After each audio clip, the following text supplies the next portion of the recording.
runtungan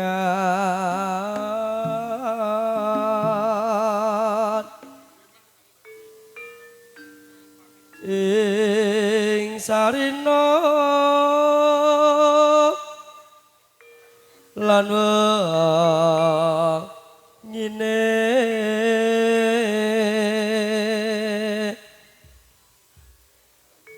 datan kenggang sarambut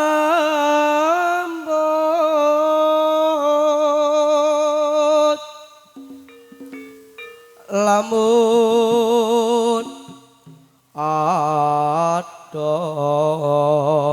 caket ing ati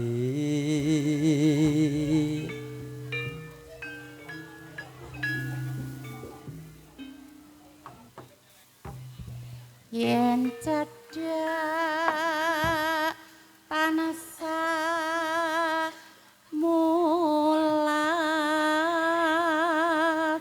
gandrung iki ya gandrung ya lah nggih to Kakang Pentul sida asih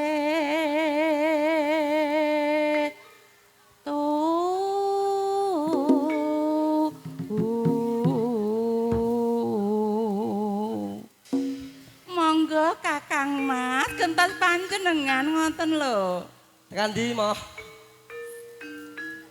pindho mimik lan mimik Kang Mas lho takon milih iki lho pindha mimi lan wintuna ayo nimas barengan tapi wajib sita asih berayat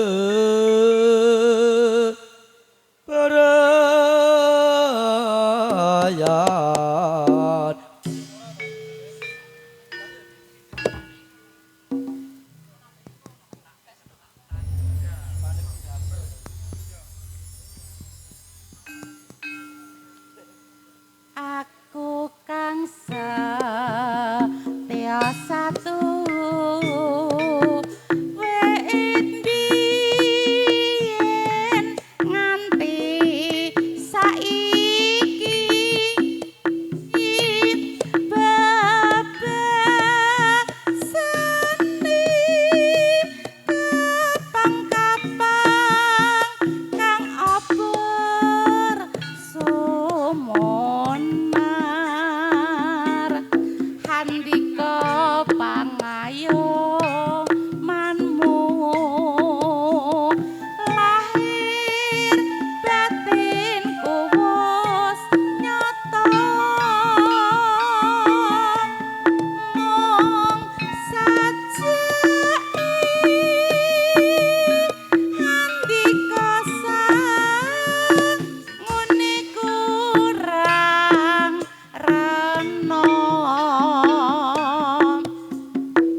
ngaturaken tas panjenengan nggih. Halo.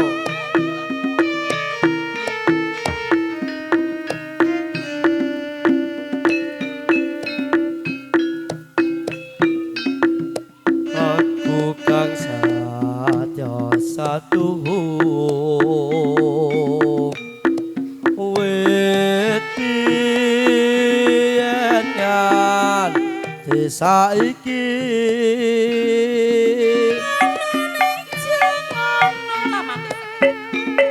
Bapak sana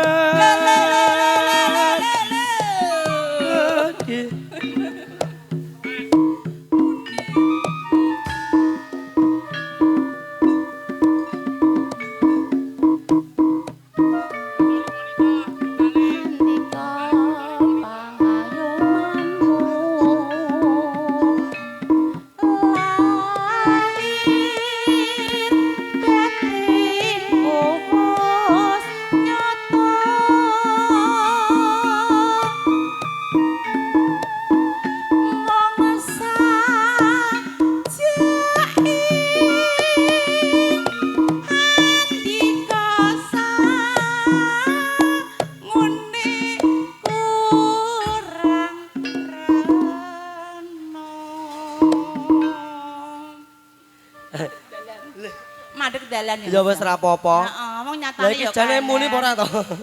Muni lho banter ya ngene iki lho. Ah bindeng wong pancene iki mau pilek. Sing pilek iki kindrahe iki wonge iki lho, sing pilek iki wonge. Iki aku ya jane lah kayak petuk pisan iki ya. Lah padha wae aku ya lagi petuk iki. Jane ya arep tepangan barang ngono ki ya. Lah ya. Ning ya dadi ora sida lah. Ning jarene bose kayak kudu ekspres ngono jare ben cepet ngono. Oh ngono to. Heeh. Selak apa, Bos? Selak udan. Selak udan. Ora udan. Iki mau atur lalipur sauntara, damar mancung tinupet anggonipun paring lalipur. Oh nggih. Jane ana wigati sing luwih penting sing arep tak aturke marang sliramu, Mbam. Oh nggih, Kakang Mas Pendol. Nah tapi ada tanah pulau Jawa kae. Dijaluk sabiyantu marang pawongan kae. Lah rakyat ta dadak nganggo ngentut barang kowe iki lho Lah, iya. Kakang Mas Raden Pendol. Aku iki sawane tiboson menawa kok. Lah ya, kok malah ngentat-ngentut wae iku lho. Dijaluk sabiyantu marang pawongan dikon krewat sengkalane putrane. Nggih. Mulai iki dina aku njaluk ego praktikum aku kudu kepiye, Mbam?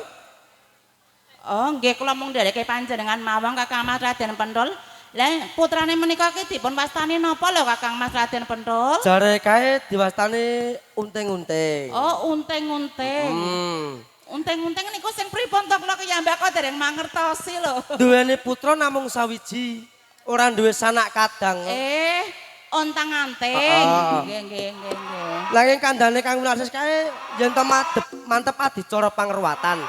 Kudu wong kang sing wis sepuh, ateges ora sepuh yuswane ning sepuh kawure babagan ana ing tanah Pulau Nggih, Jawa. menika leres yen to sepuh yuswane menika sampun sepuh. Lah panjenengan menika mawon senem wonten lho. Lah iya, iki bareng-bareng do nylamur lagu. Oh nggih. Kowe kelawan aku nganggo Geye.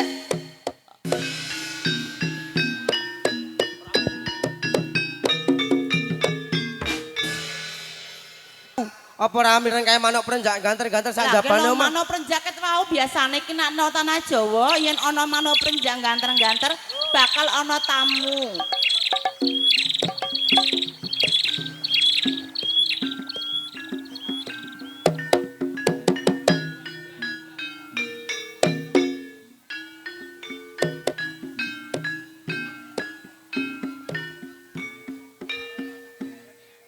Assalamualaikum warahmatullahi wabarakatuh. Waalaikumsalam warahmatullahi wabarakatuh. Nuwun sewu. Panjenengan menika paring asma sinten lan saking dusun pundi nggih, Pak? Wigatosanipun kok saged rawuh wonten rompokipun kula kalian garwa kula. Wigatosanipun napa? Bapak Faris. Menika kapurne garwa panjenengan kang paring asma. Asmane sinten Pak garwane? Sri Lestari. Sri Lestari laras nggih. Wigatosanipun kok panjenengan ngantos dumugi wonten rompokipun kula kalian garwa kula. Wigatosanipun napa nggih, Pak? Non sewu dalam talang aturpun Bapak Faris. Nggih. Setunggal silaturahim.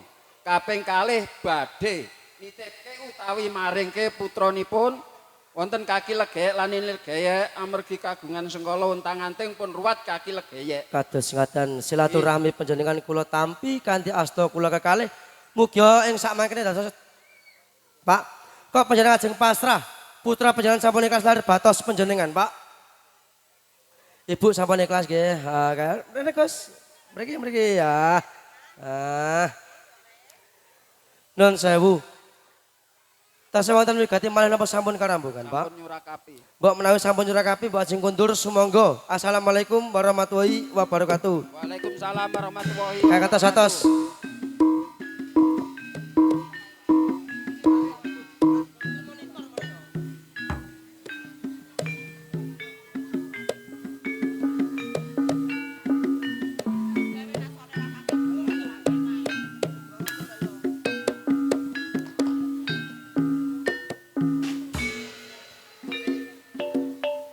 Nini legeyek Anjir kaki legeyek. kanugrahan kang ora nyono-nyono Lah nggih, to. panjenengan kalih kula menika rampun dangu anggone Maima nanging nggih dereng digadhuhi putra. Mboten rugi anggone kula dedonga kalih panjenengan lho kaki legeyek. Kaya ngono nang iki wis Nggih. dadi kasunyatan. Bocah sing kok antu-antu sing kok Lah. domo-domo najan to ki mung putra titipan. Nanging kula sampun remen sanget lho kaki legeyek. Ya wis sak mestine bunga to wong duweni Lah, putra. nggih. Duweni putra mun langsung dikongkon sak kepenake ngono iku lho. Nini Dan legeyek. putrane ya bagus anake saleh ya le. Sekawe tak bapake karo ibuke kae matur. Bocah kae nak cenandang lelilip ateges bocah kang isih reget. Nggih.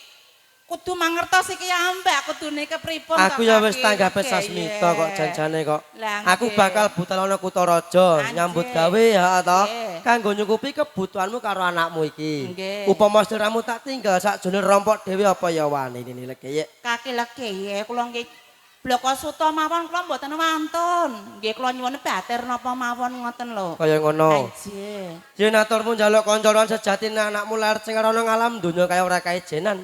Duweni sedulur tuwa papat cacahe ning maujud badan alus. Upama iki dina ndak cepet dadi badan kasar tak jaluk aja wedi Nini. Anjir kaki legeyek. Ngger supi ya amarah alam mutmainah.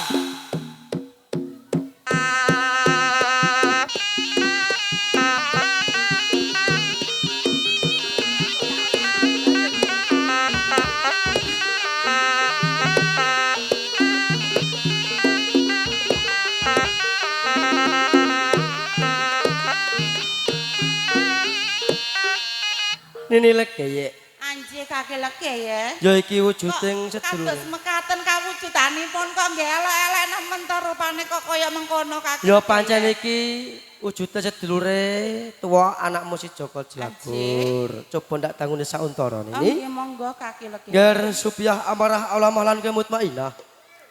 Sekawet kowe badan alus ndak cipta dadi badan kasar. Iki dina ora tak kone nak kape nak lungguh jikreng selo tumpang paribasane.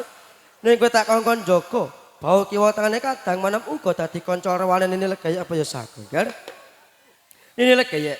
Anjir kaki legeyek kados. Selak kesoren anggonku budal ana Kutaraja. Sewang-sewang ndem slamet aku njaluk pamit Nini legeyek. Anjir atas-atas nggih kaki legeyek. Kowe kabeh.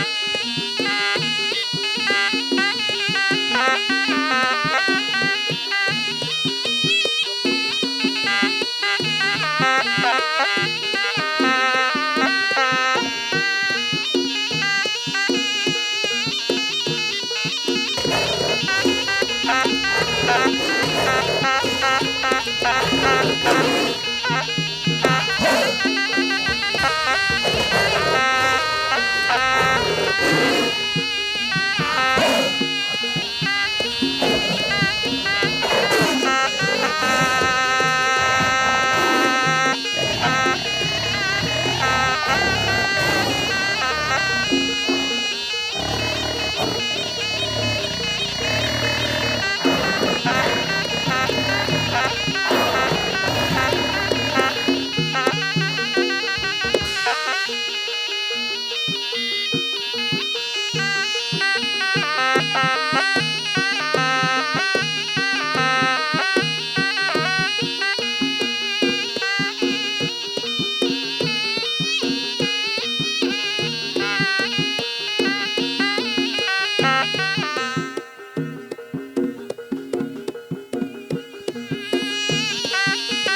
Ora ana udan, ora ana angin kok iso kursi mulak malik kabeh iki mudhen ning ndi kabeh ya. Anakku ngger, cah bagus Joko Jelagur. Joko Jelagur. Supia, Amara, Mutmainah. Lah iki kok melang lumpuh ning ndi? Kadangmu ki ning ndi kabeh? Kadangmu ning ndi? Kadangmu ning ndi? Kok do pecengas-pecengisno kene kuwi lho. Ayah aku pengen ngerti kadangmu Joko Jelagur ndi. Kowe muno kene kan takon momong, takon reksa. Aja nganti Joko Jelagur diutus kaki legeyek dikek Joko Bau kiwa tengene kenang Joko Jelagur. Iya. Nanging kula luput anggone Joko Bau kiwa tengene kenang Joko Jelagur nih. Banjur Joko Jelagur sak menika anes ini. lho, anakku Joko Jelagur anes. Supia Amaratu Maina. Apa ora ngerti kowe iki yen to Joko Jelagur kuwi mau anak titipan. Aja mung kowe sak jenenge dhewe. Ayo golek anak. Yen to mengko kaki legeye tunggu karo aku ini legeye. Aku banjur kepiye yen anakku Joko Jelagur. Kamu kok wis paweling kaya awakmu kabeh. Kudu Joko Bau kiwa tenene si Joko Jelagur. Aku njaluk pitung karo kowe kabeh. Ayo golek anakku Joko Jelagur aja ndamung lungguh iki kepiye tak angel men iki kandhanane. Golek anakku Joko Jelagur.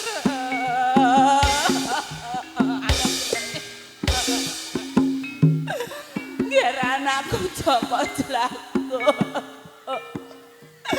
Yen to kuwi. Nanging aku wis diwelingi karo kaki legeye. Yen nok papan kene ana kahanan sira ngepenake. Aku kon ngejuk lemah telu nyebut jenenge kaki legeye. Kaki legeye. Kaki legeye. Kaki legeye.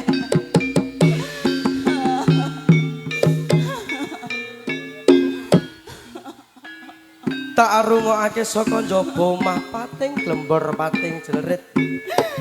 Sakdune rompok wae padha ratu mata, aku ora mangerteni anakmu si Joko Jelagur mapan ana ngendi. Kaki legeye. Ini legeye.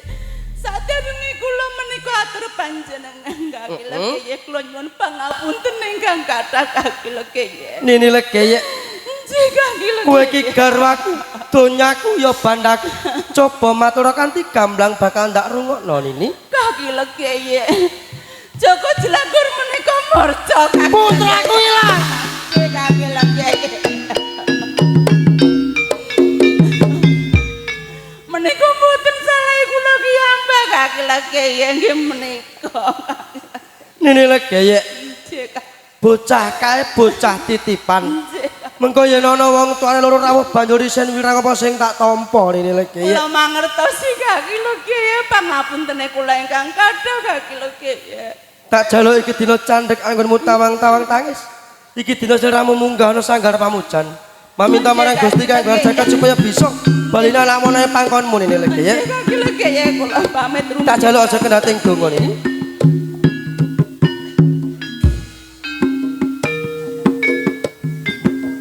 Ger wis sak papate sekawit muni saguh. jaga kadang manom nanging kasunyatan iki dina kadangmu murca wae kowe padha ora mangerteni mutmainah kowe sing duweni aji gandha pangros lan panglimunan kowe iso goleki ana ngendi papan durunge kadang manom lan kowe kabeh aja enak kabeh enak sakjroning rompok kene memato lakune mutmainah supaya bisa baline kadang manom menawa pengarepane kaki legeyek aja mung taunana windana bebasan tak jaluk iki ditinggal budhal Gajah Bagus.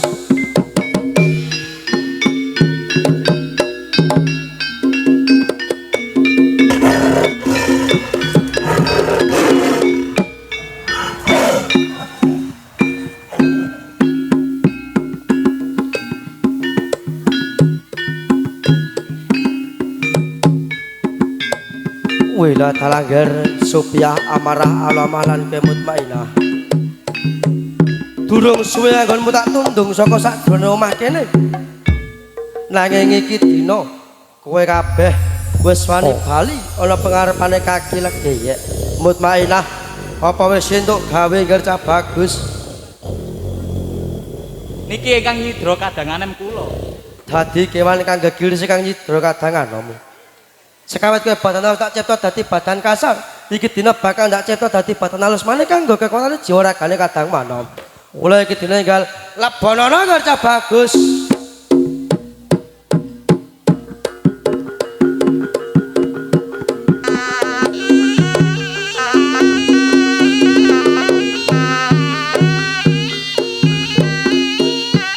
mandekil malang-malang lir kadana Gajah Bagus yen sira tata jalma sapa kang dadi dosa namamu lir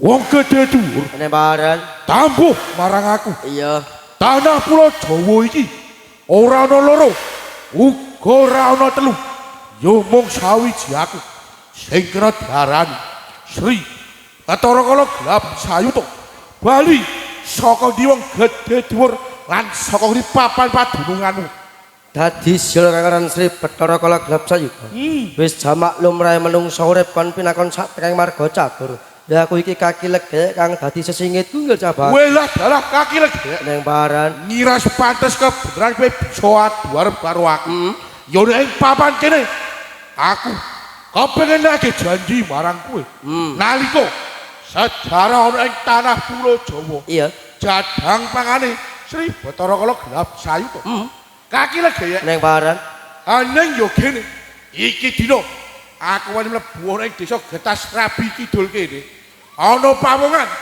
sing jenenge Bapak Fahri dalah Ibu Sri Lestari kae duwe anak siji tanpa sanak kadang sedulur iya sing kira daran bocah untang anting aneng yo kene sakwise tak tadah kala mangsa ora gawe tentrem ayeme sakjroning guwa garba kaporo gawe sangsarane sakjroning guwa garba rasane panas pedes preh apa sebabe kaki legek Gelap Sayuta yen kowe takon apa sebab sakwise kowe nadah kala mangsa putrane Bapak Faris sak keluarga kae ora ndadekake ayem tentrem sakjroning guwa garbamu malah kapal rasane panas pedes preh merga kowe lali marang janjine kaki legek lanine legek ewa semono kowe kena nadah kala mangsa titi sing bapa Adam ibu kawa sing nandang lali lan sing nandang sengkala mula wektu dina iki Bapak Faris sak keluarga kae wis eling ruwat sengkelane putrane malah kapora bocah kae wis dak kalungi aji sanggut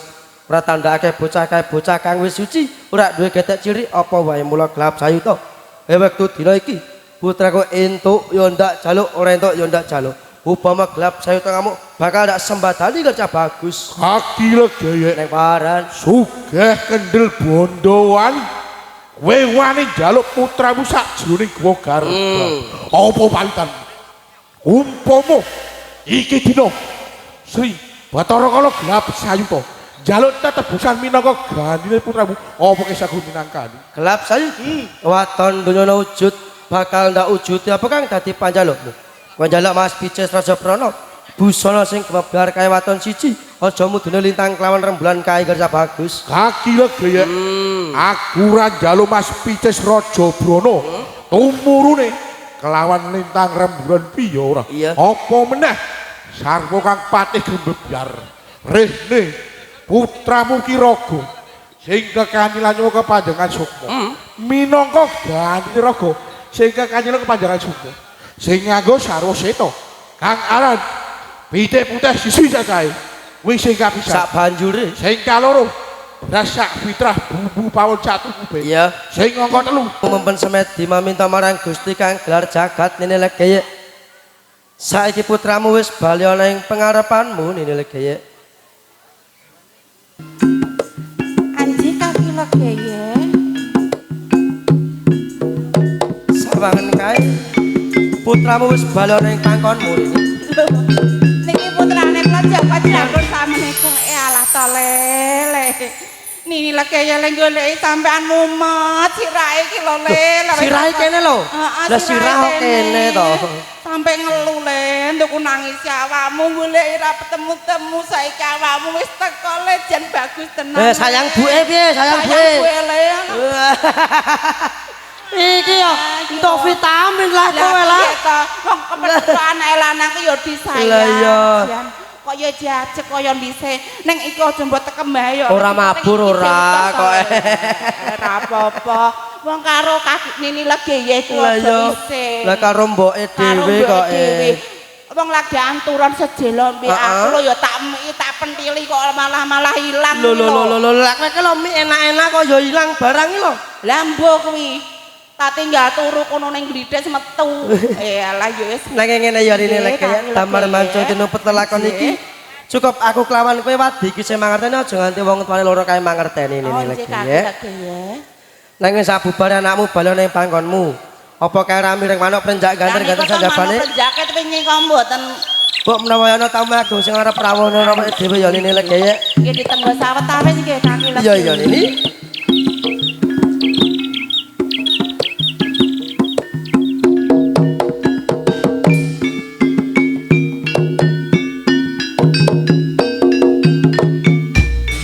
Assalamualaikum warahmatullahi wabarakatuh. Waalaikumsalam warahmatullahi wabarakatuh. Kula mboten pangkling menika Bapak Faris dalah Ibu Sri Lestari nggih. Nggih. Panjenengan kok tebih sangat saking Dusun Getas Rapi tumuju wonten rombakipun kula kaliyan garwa kula malah kapureh mboten kados ngaten menika janjane kagem napa nggih Pak? Non sewu dalam talangatipun Bapak Fahri. Nggih. Setunggal silaturahim kaping kalih. Badhe maringi bebungah utawi tetebusan wonten kaki Legeye lan Nini Legeye. Amargi sampun gula wentah putranipun. Oh kados ngaten maringi bebungah kula kaliyan garwa kula minangka sedekah panjenengan. Napa panjenengan sampun ikhlas lahir batas panjenengan Pak? Nggih. Ibu sampun ikhlas nggih, kae coba ditampani tahun ini. Nggih, monggo. Sajak kabotan tenan ya. Matur nuwun kaki tanpa pepindhan nggih, Pak. Lho malah melu ceblok iki piye to? Selami sepasar dinten nggih, Pak. Nek sampun sepasar dinten panjenengan bucal. Panjenengan larung teng kali sing wonten toyane mili. Kanthi waosan bismillahirrahmanirrahim. Aku ora ngguak janur kuning nanging aku ngguak sengkalane anakku. Sebut asmane Fatihah kaping 3 janur panjenengan larung nggih. Menika sampun dados putranipun kaki Legeye kalian Nini Legeye kula tambahi jemat asma Joko Jlagur. Kagem jangkepi sartan sarana mbok menawi teng griya sak mangkene panjenengan kasupen. Monggo panjenengan timbali kula paringi tulodo ngger anakku lanang Muhammad Davi Firmansyah Joko Jlagur.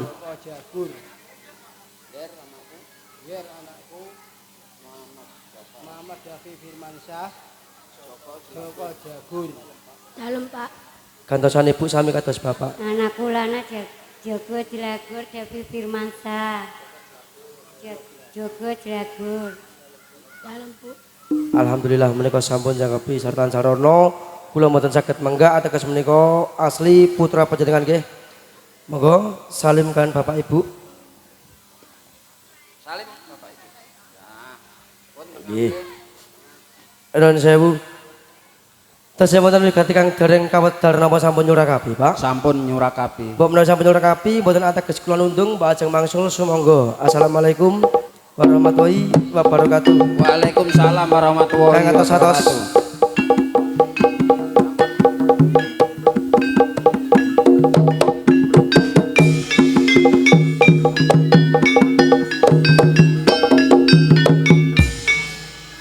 Ini lagi ya. Anjir to kaki legeye. Iki janjane iki ya aku ya seneng ya susah. Lah kok saged susah to? Lah susahe kae putrane dipundhut karo Lah, bapake. Nggih nyatane putra titipan nggih diikhlaske mawon to kaki. Lah ya sesuk aku gekno kok telu ya. Lah nggih.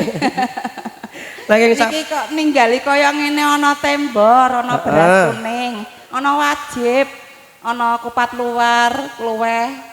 Apa-apa ala samu barang ning tanah Jawa kaya mengko werdine lagi ya. Iki dina bakal tak werdake supaya tangga tepalan sanak kadang kaya mangkerteni.